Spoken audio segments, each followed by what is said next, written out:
Hi, folks. Joseph Kursky here with Map Tie on and Holding a Globe to talk about how you can be successful in this course. Now, I am completely focused on helping you be successful in this course. That's what I'm here for. I'm not here to serve my own needs. I'm here to serve your needs, okay? Number one, the best way to work through this course is via the modules. And there is one module for each week, composed of a checklist, so you can keep track of your progress, readings reflections, activities, and activity reflections. There's also a quiz in each week. Now, as you saw in my instructor information section, my main research focus is on teaching and learning with geography, mapping tools, and data. I love geography, but I'm also interested in getting spatial thinking into other disciplines: sociology, art, data science, engineering, computer science, etc. So that's my main passion. I encourage you to make this course work for you. Now, while it's true that each person's work will be assessed in this course individually, if making this course work for you means pairing up with or forming a small group with someone you know in this course, online or face-to-face, or meeting someone new and participating in online sessions together, by all means, go for it. You'll still need to turn in your assignments individually, but you can work as a team or a small group. Totally optional, up to you. There are many ways to get together virtually, of course, since we're all online in this course: Google Meet, Zoom, Microsoft Teams, FaceTime, and face-to-face too. If you'd like to work individually, that's completely fine too. Either way, we'll have plenty of opportunities in this course to comment on each other's work, and we will have lots of discussions. So that's how to be successful in this course. Let me talk just a little bit about software and hardware for this course. The first and most important thing, obviously you knew I was going to say this because it's an online course, but it's fully online, so the internet connection matters the most. And number two, the reason why that matters, not just because we're online, but we'll be examining many maps, dashboards, charts, visualizations, and infographics during this course. It's all about the world, right? These contain a lot of information. It's a very complex planet we have here.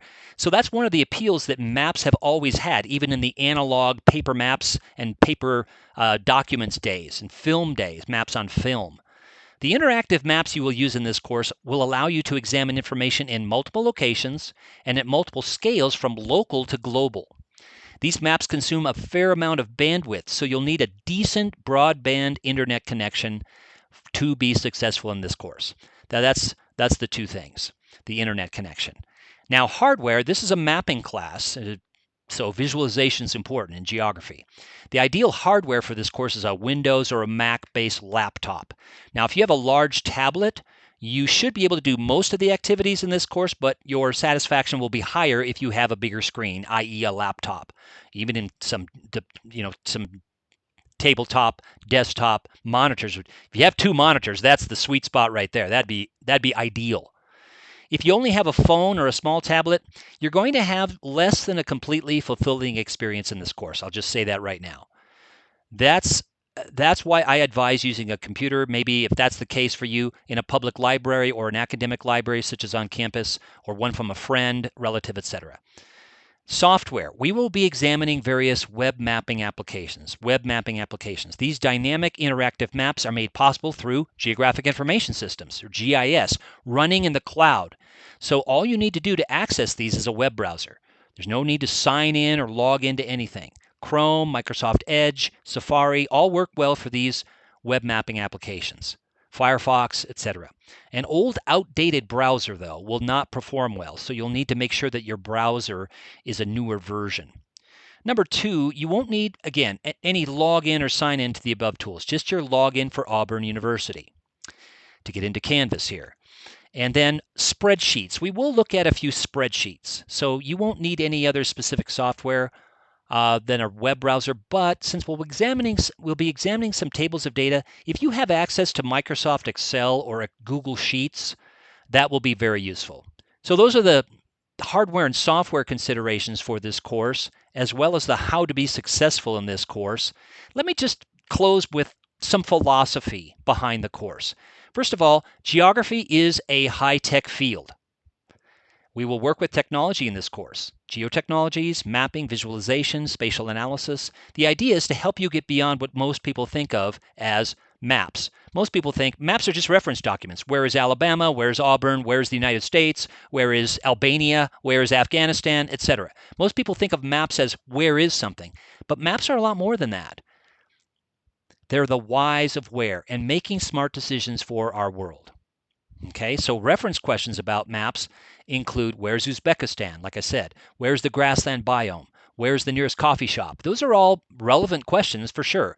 But these reference questions are fine and useful, but one of the main aims of this course is to have you start thinking about maps as tools for analysis, Not just what is there, but why is it there? And again, why should we care? The whys of where are central to this course and for understanding our communities and our world. Hence, technology is an important part of our course. However, I caution you against the following. Don't get too involved with making the tools work according to the assignments. These tools are rapidly evolving. They are all online, so strange things, odd things may happen, where a tool or a function or a data set or a map may not be available to you when you need to access it.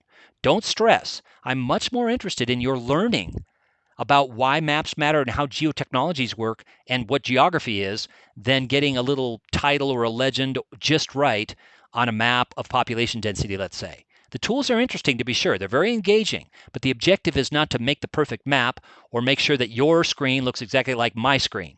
In terms of data availability, perhaps the layer or the tool will be available if you come back to it later. If not, move on and write me a note, okay? I hope this helps.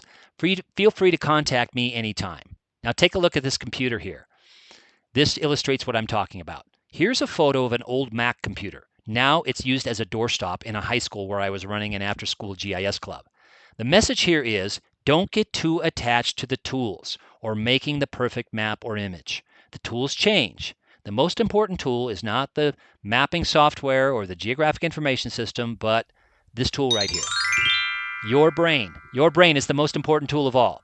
Okay, we'll see you in the course.